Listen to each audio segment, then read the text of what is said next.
I know you always study the stats, and of course you've not won at Wigan for 42 years. Is that something you've been telling the players? Is that one of the stats you're drilling down on? No way, mate. No way. I didn't know that, but I don't really dwell on those sort of stats, to be honest with you. It's been a fair focus around us, to be honest, and making sure that I just invest all of my energy and thoughts and this process at the start of the season around one onto our team. I've got a lot of new faces there, probably 4 or 5 players making their Super League debut with us. So there's a little bit more to worry about than just the history. So the focus has been on us. Well, you've had a chance to analyse last week's win at Workington with your new players. What's your assessment now when you look back in the cold light of day? Yeah, we're going okay. There's a lot of work to do, and there will be, long after this Thursday as well. So, I think, we've got a new look team, and there is nervous times around that in the sense of it. I know it takes time for that to get right. So hopefully it gets right tomorrow night. But usually as well when you bring in international players over, such as Tessie New and Davey Armstrong and Isaac Liu and Ethan O'Neill, players like that, it can take them up to 6+ weeks to get their rhythm in this country playing Super League and in these conditions. Well, you mentioned that, but last year you had a tough start, and I think it was 9 games with just 1 win. Mm-hmm. That's not something you can afford again this campaign, though, is it? No, absolutely not. But there's a bit of reason behind that. The post-season review of the season was that we lost our S&C coach on the first week of training. We didn't have one for that whole pre-season. A lot of soft tissue injuries and a lot of injuries that were long-term post-operations and also through the pre-season. So we missed, I think, 8 of our starting 13 for a lot of that quarter of the season. So we got that right, though, in the end, and we're trying to learn from what we can do differently this year, which I think we have done. But it's about also blooding these players in. There's the average age of the squad's come right down as well. So we've had to start again as coach, but that's the challenge that's ahead of us. So looking at the squad you've named, it's pretty much at full strength, isn't it, bar a couple of absentees? Yeah, I think Darnell McIntosh is the only one that was in that season last year that's not in for round 1, but he's probably about a month away from being right. He did his PCL at our summer camp in Lanzarote in January. So, the rest of them, there's been a few nigglies there that are 50-50, and players like Robbie Mulhern and Edwin Apapa and Josh Charnley even, we've got to make a call in between now and game day whether they're going to be a part of that starting 13 or not play at all. So what about Wigan then this season? Not really recruited. It's the same guys as last year. How do you see them being on Thursday night? I think they're leading the pack by a country mile at the moment in all their actions and both on and off the field and recruitment. They're very aggressive with their recruitment and spending a lot of money, probably as much as anybody else. So the squad's always really strong, but it's also gives them that extra bit of strength when you've not made any changes and you're allowing the same group that just won you all those trophies to go around again. So I think they're in obviously the best position they can be, and a home game, sold out crowd, over 20,000 people. We're hoping it's a great way to kick off Super League 25. Yeah, and you're talking about that huge crowd. Is that going to be good for your guys as well as it is for Wigan? Yeah, I think so. Like I said, we've got a lot of new faces in the team, and the more exposure they get to know what the Super League is like. I've also got Andy Badrock and Louis Brogan as part of that 21, which are local league boys that have got big futures here in the club, and they won't be far away from being in the 17. They're not this week, but it won't be too far away, and I like them. So, for them to be a part of this day in the local derby as well just gives them a little bit of experience and bloods them to understand what it's like. I think Brogan played 1 or 2 games last year, but Andy Badrock hasn't played any yet, but he will this year. David Armstrong, obviously a lot of people paying attention to him. You want to take the pressure off him to some degree, though, when I spoke to you previously. Is that still the case? Yeah, I feel that way. It was the same when I was at Wigan when I brought in Bevan and Jay. It takes them time. So, I hope everyone's understanding that David Armstrong isn't going to be where he needs to be for could be 6 weeks, it could be 6 months. But we're going to be patient with that and make sure that we support him through this process. He's definitely a talent and one that if we manage the process right, we'll get to the standards and X factor that we're hoping to get to. So, but I don't want to put too much pressure on him earlier on. The expectation is just to do your job at this part of the season and build confidence and belief in himself as he moves up in more time in Super League. Okay, well, thanks very much, Lammy. I'll step down and mute. Cheers, mate. See you tomorrow. Bye-bye. Lammy, how are you? Hey, mate. All good? Excellent. Just a quick one from me, and you've sort of alluded to it there, but do we have to temper expectations about your performance levels round 1, round 2, round 3? Because it's not only that you've got a lot of new guys coming in, there's a lot of influential lads who left as well that... Yeah. Absolutely. The players certainly have been here for a long time have to get used to not being in the team as well. Yeah, we've lost a lot of senior players, a lot of leaders that certainly helped us win that Challenge Cup a couple of years ago, and they're not here anymore. And very, very big voices in the dressing room and around training. So there has been a drop in that, but that's we've made a decision as coach and as an organisation here to change up the squad. We felt that we needed something different to take that step from 4th last year to move forward, and that with that comes risk, with that comes fresh faces and changes, and we've got a particular philosophy around the way we want to play and who plays within our 17 every week. So, but that's going to take time. I want to go out and win every game for the first quarter of the season. That's just common sense and the competitor that I am. But I'm aware also that probably won't happen. More than likely won't happen, and we'll probably struggle at times more so than be hitting our straps, because that's the way that sport works. It doesn't just happen for you. So, we've had to begin reset everything really and go again and give all the new ones the same information we've given over the last 3 years. So, when you're looking at the two teams tomorrow night, Wigan have not brought anyone in fresh, and we've made 12 changes to our squad. So. That's a completely different overhaul, but I'm excited about it. I'm looking forward to the best part about coaching for me is to watch those players develop, like the Tom Amones and Kai O'Donnells that have done that when they come over here and they were no one, so to speak, with all respect. So that's the challenge ahead, and I'm really excited about that. Just one quick one, if you don't mind. I just wanted to ask you about Tessie Mew. I know there's been a lot of talk around David, and rightly so, but Tessie's also got a good pedigree. He built a reputation at quite a young age. What are you hoping to get out of Tessie? And I suppose flip side, and it's probably a question better for him, but what does he want to get out of League and Super League? Yeah, I think Tessie and I have had a couple of deep conversations and honesty around what his role is here and moving forward. We obviously had Ricky Latelli in that position, another senior leader member that was defence orientated, and but when I was the recruitment officer at the Roosters there, Tessie was probably the best young talented kid in the whole country. He's a 13-year-old right up until he was 21. So I'm aware of what he's capable of, and I know we'll get to him at some stage this season. You won't see it probably in this first quarter of the season, but the second half of the season, I think you'll see the player that we've got recruited here, and hopefully he can do that job that we all look forward to him doing. Thanks, Lammy. Thank you, mate. Can I jump in next, if that's all right? Yep, fine. Just want to follow up on what you said about Edwin, Lammy. Yep. How far, how fit is he, and how do you rate his chances of playing? Yeah, he's been named in that extended squad there, so we'll have a decision made today, probably by the close of business, but he's more than likely going to play. So, he's a big personality for us and player for us. Gives us a completely different dimension as a team when he's involved in that 17. So, yeah, that's looking like that's going to be 100%.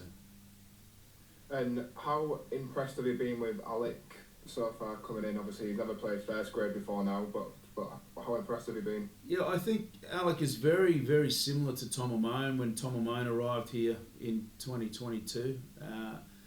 He's a player that'll come off the bench to start with, but I think he even modelled himself around the way that Tom played, so he looked up to Tom in different ways. So if you watch him closely, he's got very very similar player. So I presume, again, it's the same conversations we're having about this time, about players finding their way in Super League. I mean, when I came over and played as a player myself, that's why I understand it, because it took me a long time to find my feet here. And once I did and got the confidence, things changed. And that's what it's going to be like with all of these players. And, we're going to back Alec all the way. I like the style that he plays. He's got he's got an offload in his game. He's got great footwork and he can break the line. He's got great explosive speed. So I'm looking forward to watching him develop and grow as well over this season. Cheers, thank you. Thanks, mate. Hi, Lemmy, all you well? Yeah, all good, mate. You all right? Yeah, good, thank you. Just a bit of admin work. Who will be your captain tomorrow night? Yeah, well, all 4 of our leaders are playing, so I'll make that decision in the dressing room. I'm sort of, John Asiata was our captain last year, and Lockie Lamb did a lot of that, and so did Robbie Mulhern. So it'll be Isaac Lee, who's been great for us as well. So it'll be one of those 3, Isaac, Lockie, or Robbie Mulhern. If Robbie plays. Just from the kicking tee, will it be Gaz that continues this season? Yeah. As we speak at the moment, Gaz will be our number 1 goal kicker, and I really rate Gaz as a goal kicker. He's done a fair bit of practice in this last quarter, and when he's on, so I've got no issues about that. Cheers, Lemmy. Thank you. Okay. Hi, Adrian. I think it's me bringing up the rear now. Hey, mate. So, good to see you, mate, and good luck for this season to start with. Thanks very much. Hope it goes well, particularly tomorrow night. Just a quick one, mate. Pre-season, how useful was it having that Challenge Cup game at Workington as part of the preparation for the Super League season? I'll try and keep it positive. I think anything that the RFL come up with a suggestion or ideas around variations and changing up of schedules and matches, we're always very, very supportive of, and we're happy that we took part in that last week. The timing of it for me personally was probably not the best. I probably prefer to play a friendly if that's what the agenda is to travel to a country team or a team not in the main areas of the rugby league heartlands, although Cumbria is. But I just found it very hard to with minimum time to preparation and it being such a risky game. It was always difficult. But we enjoyed that the challenge. We enjoyed the 3 hours on the motorway north to -5 degrees. But apart from that, I think that's out of the way now, so we can certainly get on with the season. But to cut a long story short, you prefer the Challenge Cup to come in later, presumably? For me personally, yeah.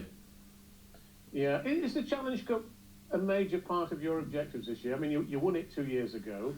Obviously, to great acclaim. It was a very emotional day. I remember it well. Is that still high on your agenda this year? Yeah, absolutely. And it's a day that this town will not forget for forever, and a magical moment for everyone involved and a well-deserved, well-earned one. So, we respect that competition and we want to do well in that. It's something that we feel that we've played a part of and it's probably created some memories in all of the squad's minds that we'll have forever. So, we're romantically linked with that, so to speak. It's something that we feel passionate about and we want to do well at. I noticed you did play, though, a couple of youngsters at Workington, Andy Badrock and Bailey Hodgson. Were you happy with them? And you've sort of implied that they might play against Wigan, although you've not made your mind up yet. But those kids, it's good to see them coming through. But do you think they'll get some games, quite a few games this season? Yeah, I think so. And if Josh wasn't or isn't available for Wednesday or Thursday night, tomorrow night, I'm just as happy to put Bailey Hodgson in there. I think he's had a really great pre-season. He's a talented young player that's got a big future ahead of him. So where he fits into our system, we'll work that out as we go along. Andy Badrock is a local lad, played for Swinton last year in the championship, and I've got big hopes for him. I'm a big fan. So we're looking at him being a big part of this group moving forward into the future, along with players like Louis Brogan, who's also a local lad. We've got a philosophy around trying to introduce 2 or 3 local players into our squad every year over the next 4 or 5 years, so that at least, in 5 years' time, that half of our squad is taken up with local born and bred players. That would be the ideal vision for us. And having said that, it's the first time in our club's history that we've got every team in the competitions available to have selected and be named. Scholarship as well coming in this year, academy, reserve grade, along with all the the women's team now going into Super League for next year. And the club's in a really great spot when you look at, I guess, clubs that have developed in Super League in the last 3 years. There's been none bigger than ours in everything that we've achieved in the sense of growth. Memberships. It's just a real good time to be a Lee fan, but we also understand that there's been a lot of changes this year's squad, and it's going to take some time. And we love our fans. We understand that they'll understand that, and we've just got to work really hard now to get back to where we finished off last year. We don't want to start back on a level pegging. We want to start off how we finished with momentum last year, back half of the season. You just actually almost answered the next question I was going to ask, which was about the pathways at the club. Are you finding it, given the success you've had over the last 2 or 3 years, are you finding it pretty easy to attract young players? Do young kids say, if you've got 15 and 16-year-olds, are they keen to come to Lee now, whereas a few years ago that might not have been the case? Yeah, I think I'd like to know statistically what the numbers are of Lee players playing in Super League clubs or playing in junior systems, at Warrington or St Helens or Wigan especially, that are local to here. I think it's something that we've got to work really hard on. I feel that, the RFL probably need to just get clarity in the recruitment age groups, as in what age group does it start and how we can protect this area a little bit more. I think, clubs are coming in and pinching players even younger now from our region, and I think there needs to be some sort of agenda around talking about that with the RFL through our owner and our board director and Chris Chester. And I think there's something needs to happen there, because it's getting younger and younger, this recruitment stuff. But we've found our way to a strong young squad. I think it'll get better, and I guess as the more that this goes on in time, I think eventually we'll have our local players preferring to stay at our club as a priority and signing with Lee as opposed to other clubs. Final question, Adrian. Obviously, some people might think you've drawn the short straw by having Wigan away as your first game. Obviously, toughest game you could pick, I guess. But actually, is it better to play them first, or would you have preferred to visit Wigan, later in the season, for example? Actually, I've not checked whether you do, because you might do on loop pictures, of course. But it's the third year in a row where we've played Wigan 3 times. It's the second year in a row where we played Wigan twice at Wigan. So I don't know who's behind there pushing the buttons, but that doesn't make sense. Bloody ridiculous, isn't it? It is ridiculous, but I don't want to dwell on that too much. No. It is what it is. We're really excited. It's a local derby. It's the Wigan Borough. There'll be 20,000 people there. Like where else would you want to be on a Thursday night in February, watching in front of all those fans and people? Two teams that are going to be passionate about trying to win and getting that done. So, the draw's difficult. That's another conversation another day. But I think we're really excited about it. We understand it's going to be a tough challenge. They're the best team in the world at the moment, probably. So, we've got to make sure that we go there with some new faces and just create a legacy moving forward now with this new squad. Hopefully they'll be thinking beyond you to Las Vegas with a bit of luck, but I doubt it somehow. Yeah, hopefully they're on that jet plane, one leg on that plane before they and one leg on the field tomorrow night, mate. Yeah, great stuff. Good luck, mate. Good to speak to you. Thanks a lot, Adrian.